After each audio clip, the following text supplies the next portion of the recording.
7:45. It is the Talk of the Town, Talk 100.7 FM. It is Jay, Rocco, and Mark. And we're going to go right to the phone line here. As I mentioned, Lee Richardson joining us, and licensed professional counselor and founder of the Brain Performance Center.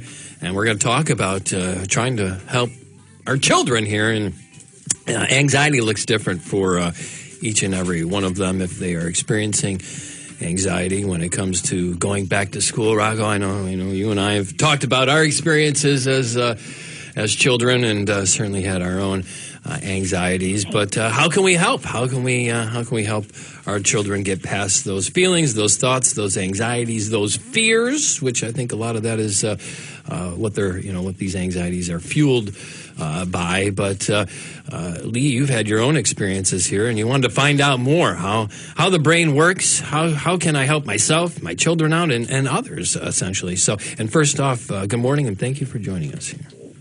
Well, thank you for having me. Yes. Good morning.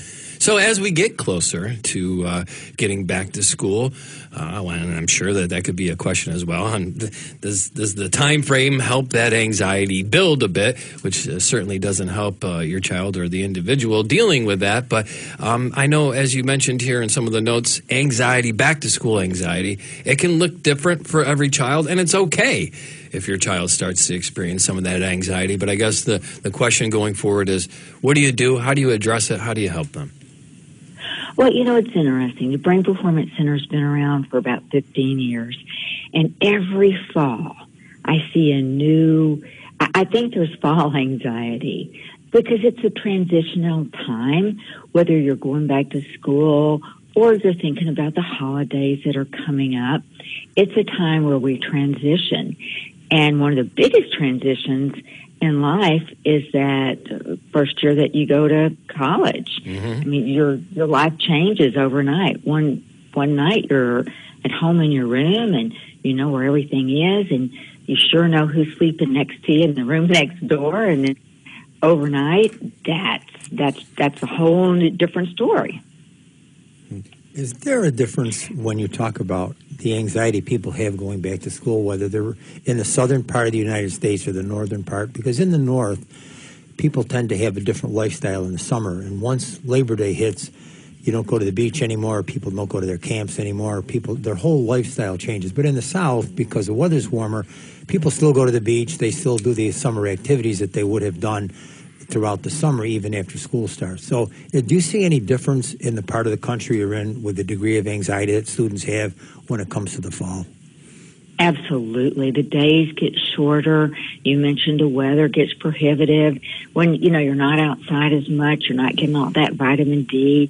When you're outside, that impacts the neurotransmitters, the serotonin that your body's producing. In the winter, when you're getting less sunlight and you're more restricted, the body starts producing more melatonin. And melatonin is a supplement that some people actually use as a sleep aid. So people they're sleepier, they're more lethargic, they're more fatigued. Absolutely, there's a difference in where you are, at what age you are, how you adapt. I have a part of a coaching program I call Adapt. Don't avoid stress.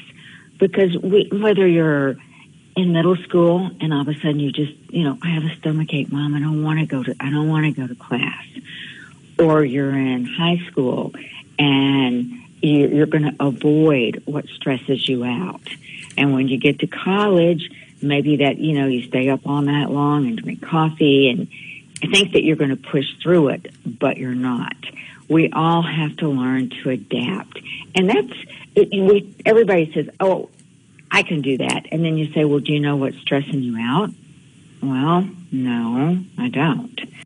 So being able to identify what your stressors are, and you're never too young to talk to your parents about it. Of course, it's a different level conversation. Maybe you're going to middle school and that's a big change and you don't even know where that school is. And it's just going to be so much bigger than the school you were at. At that age, those psychological issues around safety. And as well as I do, what goes on at school has really changed over the years. Now, Lee, when you think about that, and now adults have enough issues in terms of trying to deal with their anxieties, and adults at least have the benefit of years of maybe, not now, I know this doesn't apply to everybody, but of better understanding themselves because they've had a life of figuring that out, and they know what works, they know what doesn't work. When you talk about kids that are getting anxiety going back to school, their behaviors are changing, certain things are clear to maybe the parents that something's wrong. You talk to the kid, maybe the child identifies what the issue is. But here's, as we're talking about this, kids are a little different. It's very hard for them to stick to like professional regimens and stuff like that, I would assume. I'm not a father, but what's the easiest way to try to help a child who's going to school? They have their parents. They might give them advice or what to do. They go into the school that gives them anxiety, and they might, how do they really stick to something that's going to help them cope with that? Well, it's really hard, and it doesn't matter whether you're 9 or you're 19.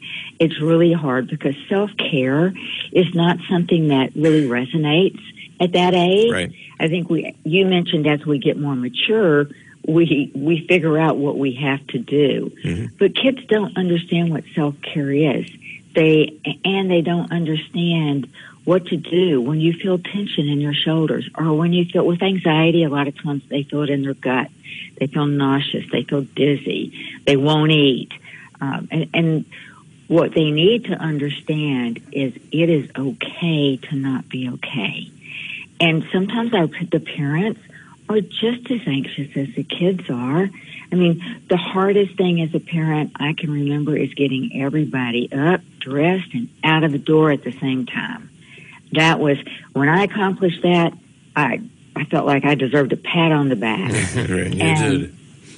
Yeah, I mean, it's difficult. And so sometimes the parents, they're dealing with their own issues. And what I encourage parents to do is just say, if you don't feel like that your child, no matter the age, is able to keep their own self-care routine going, find help for them. I mean, there's coaching programs. We do it at the Brain Performance Center all the time. I call it transitional coaching. When people are going to a new spot, you didn't make the basketball team. You've been on the basketball team for the last 4 years. That's the whole self-identity is at question. Find resources that will help your child, because sometimes I have kids tell me, Miss Lee, I don't want to tell my mom how upset I am about that. She's enough to worry about. Right. Can you address this issue, and that is sleep? To what extent does sleep deprivation generate more anxiety in people? And does the time that you sleep have a factor? Because I know that for students, particularly students who are going to college, they tend to stay up much later and then sleep later during the day before they go to school throughout the summer. That tends to be the pattern that people follow. And it's the same thing for younger kids. They stay up later and they sleep later, or they may not get enough sleep. And then when school comes, or when the fall comes and Labor Day comes, then they start going to school, they're changing their sleep pattern. Is that a factor in generating anxiety at all? Thank you so much for bringing that point up, because sleep is the infrastructure. Sleep and nutrition is the infrastructure that your brain runs off of. And if you're not getting enough sleep, that impacts the brain-body communication that goes on a cellular level.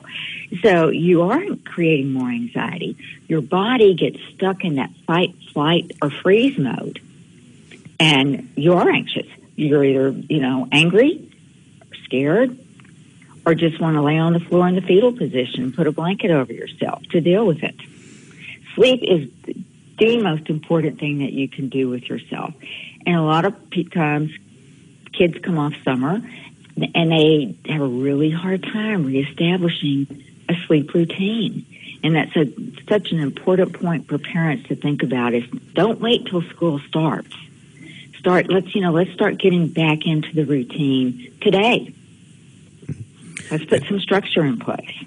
And there was, I'm reflecting upon and this was a long time ago, but I remember something, and I had honestly forgotten about it until we're talking about it now. When I was in high school, I believe I was in the earlier years of high school, I was asked to go back to the middle school and mentor, I don't know, like a big brother kind of thing, mentor a younger kid that was struggling in school. He was having behavioral issues, getting in trouble, getting suspended. He was failing and all sorts.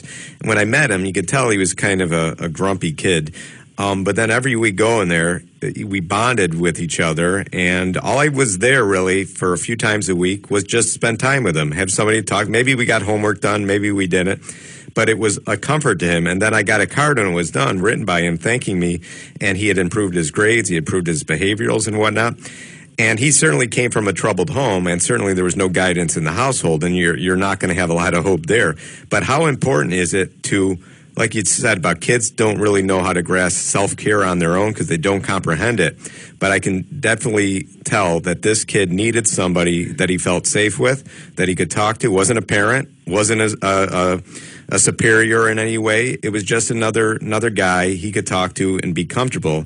And how important is that in terms of relieving stress and helping a child feel that if everybody else is scaring him, he's got somebody that at least makes him feel safe?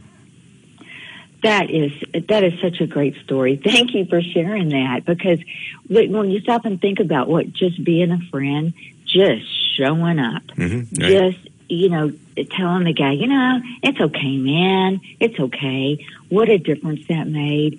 I believe that loneliness is one of the biggest factors that we need to stop. Since the pandemic, we need to really look at the impact that loneliness has, because when you feel that you don't have anybody that you can just hang with, just be with, without a reason or a cause, it takes the hope away. Who's not going to judge you and not going to add to your stress. Yeah, you gave that guy something to look forward to, and you built his self-confidence. And once we all get a little confidence going, then we can start to think, okay, I like the way this feels. I feel kind of peaceful with myself. And they certainly don't ask themselves, well, what's my strategy? Right. But they do ask themselves, how do I keep this feeling going? Here's important. Really quickly, because we're almost out of time. Yep, last one. Sometimes you have parents who have a lot of anxiety themselves over their own situations. Perhaps they're financial, perhaps relationships with their spouse, issues at work. And so you have these parents who have a lot of anxiety, and now you have these kids who have anxiety. The parents aren't really in a position to be much help because they can't even control their own anxiety. Do you think that the school should take some type of a proactive role, as Rocco mentioned a story about mentoring, a more proactive role in assisting kids and recognizing that this is something that they are going to experience without waiting for the student to reach out for help, but actually reach out to the student and just mention to them that you may be going through this, and if you do, it's common, or whatever would be an appropriate thing to say? Absolutely, I do. But I think those teachers need training, and the admin people, everybody in the school needs to understand what are the red flags I'm looking for. There's probably one school counselor and how many kids? And that the kids that need the help the most don't find their way to the counselor unless somebody facilitates that process. And the people that see the kids, the ladies that work, or the gentlemen that are in the cafeteria, I've noticed you haven't eaten anything for the last couple of days. What's wrong? So I do think that that's a huge opportunity. It exists. Well, Lee, as we have about a minute left here, I want to give you the opportunity. Lee Richardson, a licensed professional counselor, also the founder and clinical director of the Brain Performance Center in Dallas, and an author. So if folks want to find out more about you and your book, what's the best way, Lee? Well, they can find me on LinkedIn. The book is Turn Your Brain On to Get Your Game On, and it's on Amazon. And we have that good old-fashioned website that is there, and we're on Instagram and Facebook. So I encourage people to look at the transitional coaching program that we have every fall. It's for my fall anxiety, folks. Well, yeah, perfect. And I think a topic or an issue that we can all relate to. Tony, our producer, he'll put the information and the links up on our social media as well. And we have to say, Lee, thank you for joining us here this morning. Thank you guys so much for having me.